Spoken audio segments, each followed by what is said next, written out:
আসসালামু আলাইকুম সবাইকে। Welcome to Sara's world.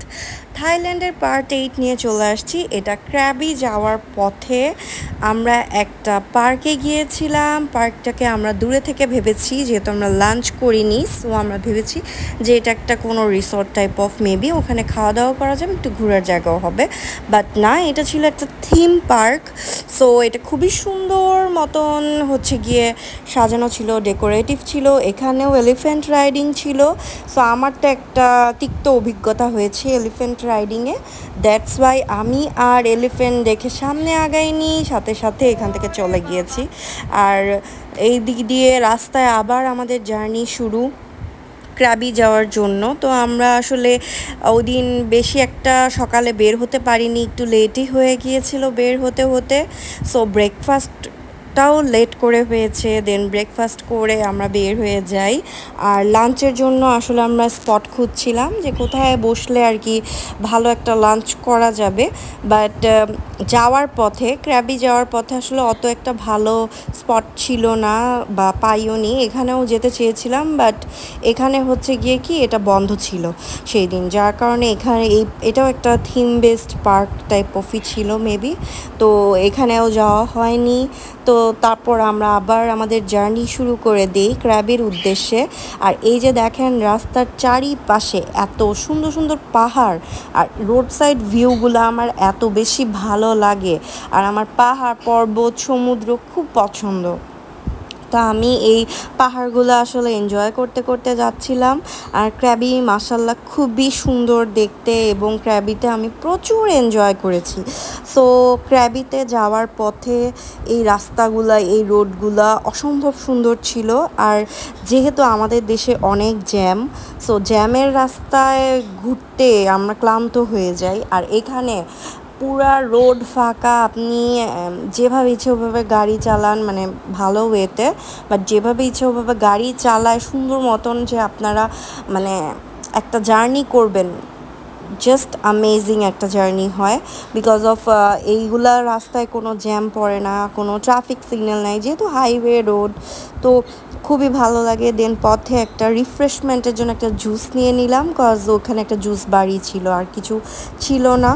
তো তারপর আবারও আমরা রেস্ট নিয়ে আমাদের যাত্রাপথ শুরু করে দিয়েছি ক্র্যাবির উদ্দেশ্যে।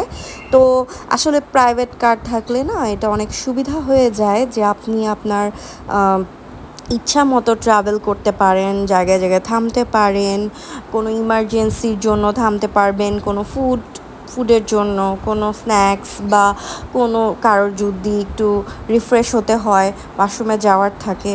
সো সব মিলাই আসলে এভাবে করে ট্রাভেল করতে খুব ভালোই লাগে। তো যাই হোক, এখন আমরা যাচ্ছি। তো আমার আসলে এই রোড সাইড ভিউগুলো নিয়ে কিছুই বলার নাই, কারণ আমি সামনের থেকে এগুলোকে যতটা না সুন্দর দেখেছি, আমার একটা ক্লিপেও এতটা সুন্দর আসেনি। যদিও আমি অনেক ভালো কোয়ালিটির ফোন দিয়ে আসলে ভিডিওগুলো করি, কিন্তু তারপরেও না কি বলবো, আসলে সামনের জিনিস সামনে, আর এটা হচ্ছে গিয়ে ভিডিওতে ক্যাপচার করা। সো ভিডিওতে ক্যাপচার করার পরও অতটা একটা সুন্দর আমি আনতে পারিনি। তো আমি চেষ্টা করছি আমার ভ্লগগুলো কন্টিনিউ করার, কজ আপনারা আমাকে অনেক ভালোবাসা দিচ্ছেন। যারা যেখান থেকে দেখছেন তাদের সবাইকে অনেক অনেক ধন্যবাদ।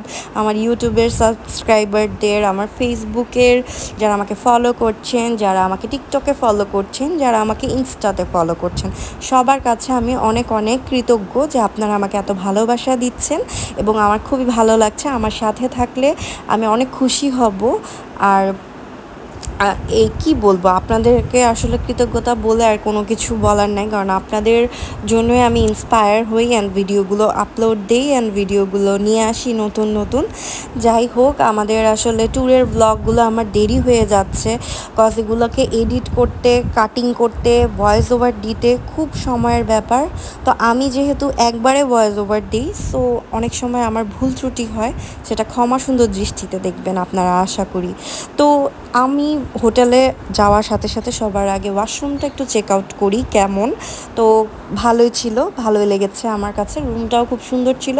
আর সবচেয়ে বেশি স্টানিং অ্যান্ড সবচেয়ে বেশি সুন্দর ছিল আমার রুমের থেকে ভিউটা। এত সুন্দর একটা পাহাড়ের ভিউ, মানে আমি অবাক হয়ে তাকিয়েছিলাম এই পাহাড়টার দিকে। আর আপনি এক কাপ চা বা এক কাপ কফি নিয়ে যদি সকাল সন্ধ্যা এই জায়গায় বসেন, আপনার কি আর কোথাও ঘুরতে ইচ্ছা করবে? মনে হবে এখানেই সময় পার করে দিই, তাই না? তো এই সুন্দর পাহাড়ের সামনে আমার যে রুম ভিউটা পড়েছে, এটাতে আমি খুবই খুশি হয়েছি এবং খুবই লাকিও ফিল করেছি। আর ক্র্যাবি ঘুরে আমার অসম্ভব মজা লেগেছে, অসম্ভব ভালো লেগেছে। দেন যেহেতু আমরা লাঞ্চ করিনি, এখন আমরা বের হয়ে যাব লাঞ্চের উদ্দেশ্যে। দেন আমরা একটা ইন্ডিয়ান হোটেলে আসলে লাঞ্চ করি, যেটা খাবার সোসও ছিল, অত একটা ভালো লাগেনি আমার কাছে। তারপর আমি বিচ সাইডে চলে যাই, অ্যান্ড বিচ সাইডে যাওয়ার পর তো আরও বেশি মজা শুরু হয়ে যায়। কজ ওখানে একটা ফায়ার একটা শো হচ্ছিল, যেটা দেখার মতো সুন্দর ফায়ার শোটা। আর এটা সামনের থেকে দেখতে পেরে আমার এত ভালো লেগেছে, মানে কি বলবো। আর এখানে প্রচুর ক্রাউড ছিল। আমি আসলে আমার চারপাশের ক্রাউডটা দেখাচ্ছিলাম না, কজ অনেক প্রাইভেসির ব্যাপার স্যাপার থাকে। সো আমি জাস্ট আমার ফ্রন্টের ভিউটাই দেখাচ্ছি।